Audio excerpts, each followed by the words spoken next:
Welcome back, YouTubers. I kind of decided I'm going to teach a little bit of martial arts. Before I get started, I'm going to say this, I am not an expert. If I mess up and if I do not do the correct pronunciation or stances or whatever with the weapons and you already train in the martial art, please let me know so I know how to correct myself.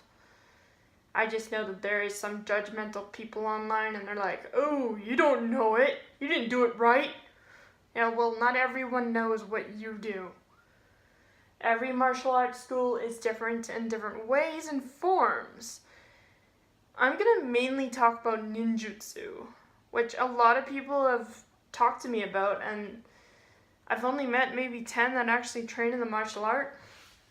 Everyone else thinks it's fake, so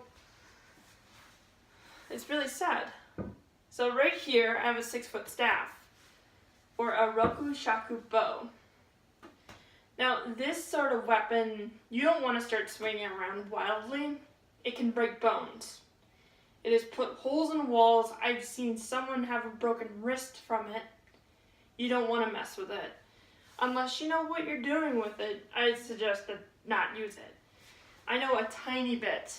Now, obviously, I am definitely no expert, but yes, you gotta be really careful because if you hit yourself with this, you will be very badly bruised. It's not a light stick, staff, whatever you want to call it. It's got a fair amount of weight to it. Again, I'm not an expert with this. I only learned a tiny bit with it while I was with my teacher. Other weapons. Now, this I learned, this is more Kung Fu related, but in Canada, I'm going to start teaching a tiny bit about this stuff, what I just learned not long ago from one Kung Fu teacher. Now, I have 2 nunchucks here.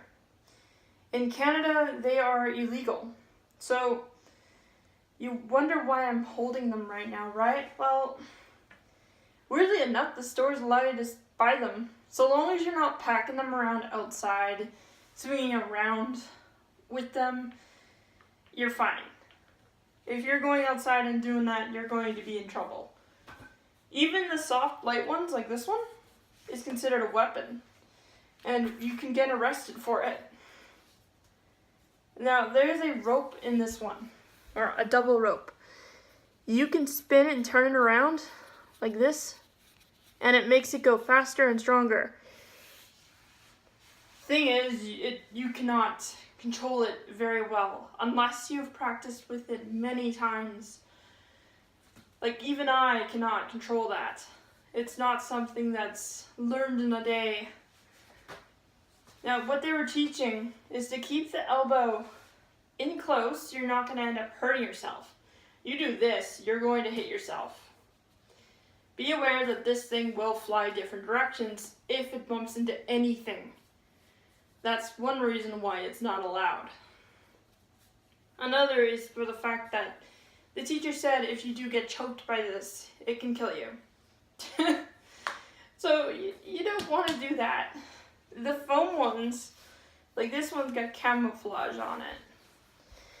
But this one right here is made more for show than for practice. It's meant for competition, speed, because it's a lot quicker and faster and all that. It's flashy. It's not meant for martial arts training, exactly. The teacher I had, she had one that was bright yellow on the top and like white on the bottom. The one top part glow in the dark. So you can tell that that's just for fooling around. This one right here, it's more solid. This part is not something that can spin, turn around like the other one with the rope. You can hurt and do quite a bit of damage with this. So even me, when I was practicing with this, it came flying back and hit me in the arm. That hurt like crazy. It even left a bruise. So you don't want to mess around with this stuff. Again, I am still beginner with this. I just learned the basics not that long ago. Now, for more distance and length, you go for the end here. For more strength, and I guess I'd call it, or more control, you go in the center. Everything kind of depends. When you're doing this, you want to pretend this is like a staff. It needs to be straight the whole time. Otherwise, the speed and strength are gone. You can see how it kind of turns when it goes around me. I'm still learning, as I keep going to say, but yeah. You don't want to do this. That's a bad idea. If you do this and you start swinging it, you're going to hurt yourself. This part right here can hit you, this part here can hit you. So many things can go wrong. So I'd advise not to do that. She also showed how to measure it. So on my wrist, she said to measure just at halfway's point to know how long it should be. It's the same idea, measuring it from your wrist to your arm here. That's the length it should be, or around there. Mine's a bit longer. It's fine, so long as I know what I'm doing. But preferably, it's supposed to be that way. Now, you can get these particular nunchucks in Edmonton, Alberta, where I got these ones. They come in black and blue. Black and blue, perfect for bruising. No, but seriously, you don't want to walk around with these in public. The teacher even just said, do not. If you do it, then you're going to be in trouble. At first, the people there said that the metal ones and the wooden ones were illegal. But then they said these all are when I got to the class. I didn't know that. So now that I know, I'm not going to just pack around these in public. It's the same with a baseball bat. In Canada, if you do that, you're going to get in trouble. You can do that if you're playing the game. But if you're not playing a game and you're just walking around with a baseball bat, people will look at you weirdly and you'll get in trouble for it. We've got lots of rules with weapons. Now these are not focus mitts. What am I talking about? I have some focus mitts somewhere here. These, though, are meant for punching. I'm probably going to do these videos in parts because I have a lot of stuff to show. And a lot of stuff to go over. So these are meant to punch and all that. Keep your hands safe. And keep your guards up. Whenever you're doing martial arts, don't go, okay, I'm good. Keep your guards up. That's the point of that. Never ever make your knees go straight completely if there is a fight going on. Keep your knees bent. If there's a fight, I suggest you go like this. Stop. Really, really loud. Yell stop and back off. Do not keep your eyes off the person. You turn around and they have a weapon, you're dead. So stop and keep your knees a little bit bent. If you don't know how to do this, you're not going to be able to react fast enough. Your legs will lock up and you will not be able to run. Now obviously this fighting stance is not the same as the actual stance. I'd like to show a video with my actual feet in the video itself so I can actually show what to do. The fighting stance depends. Every martial art is different. Again, I am by no means an expert. I am yellow belt in Kung Fu and green belt in Ninjutsu. And I've only trained in Ninjutsu for about 2-3 years. In Kung Fu, I've been there for about a year.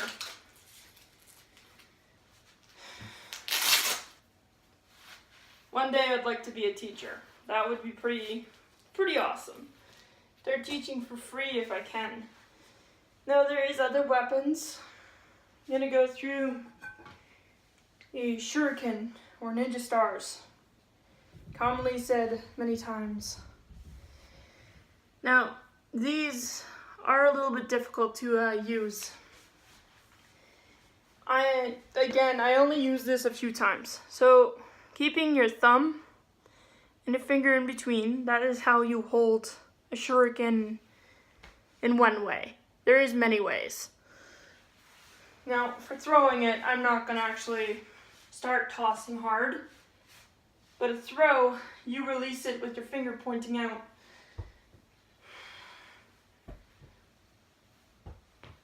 I'm, again, just practicing with it. I am not so good at that.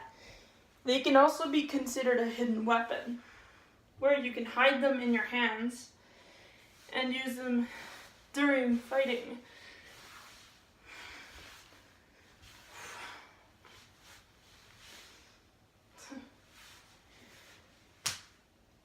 They are a multi-purpose tool. You can use them in many ways. A lot of people laugh when they see a staff, or a cane, not a staff. What am I talking about? But yeah, when they see a cane, they think that, oh, it's just an old person that can't walk, or they have an injury and they think that you cannot walk. You can be wrong.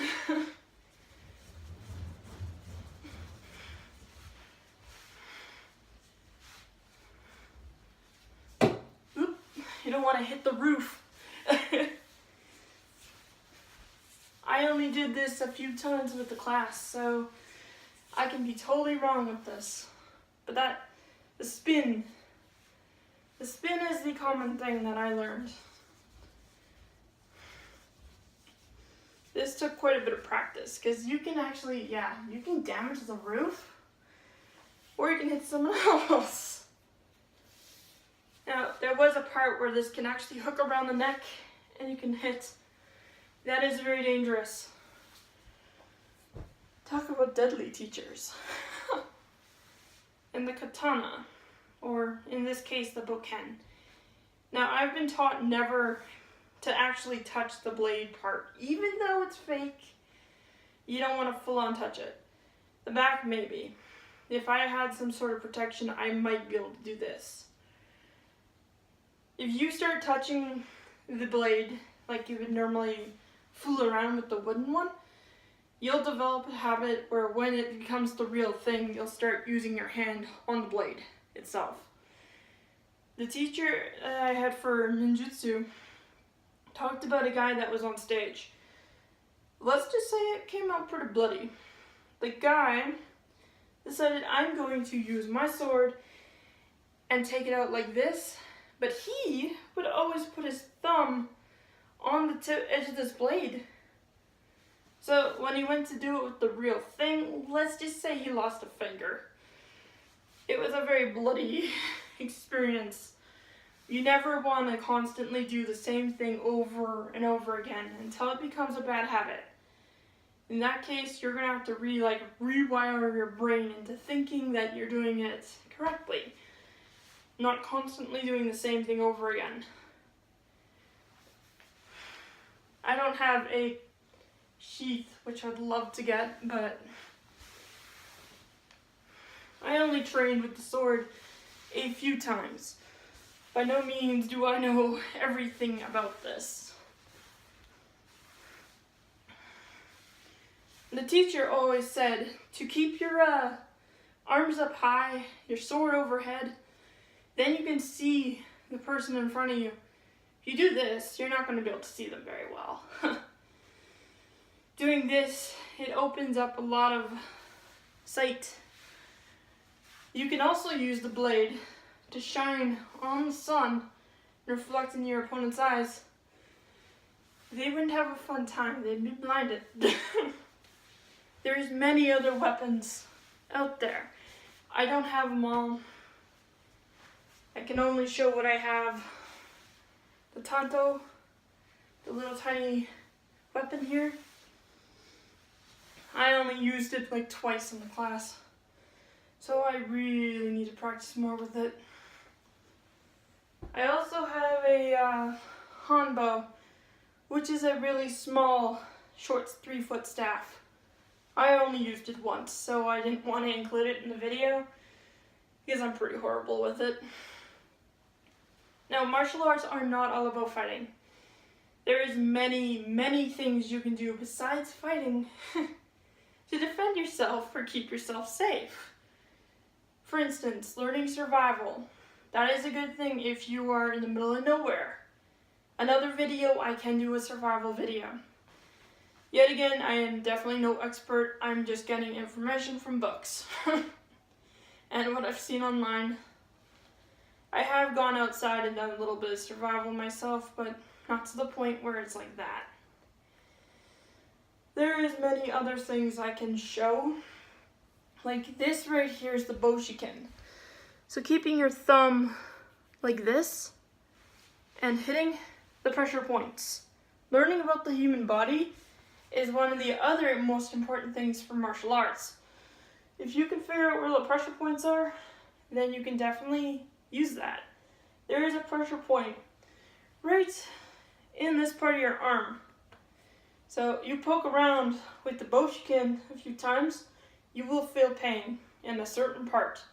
Like right there is for me. You don't want to get hit there. So that's another reason why guards up is probably a good idea. Never keep your guards far out.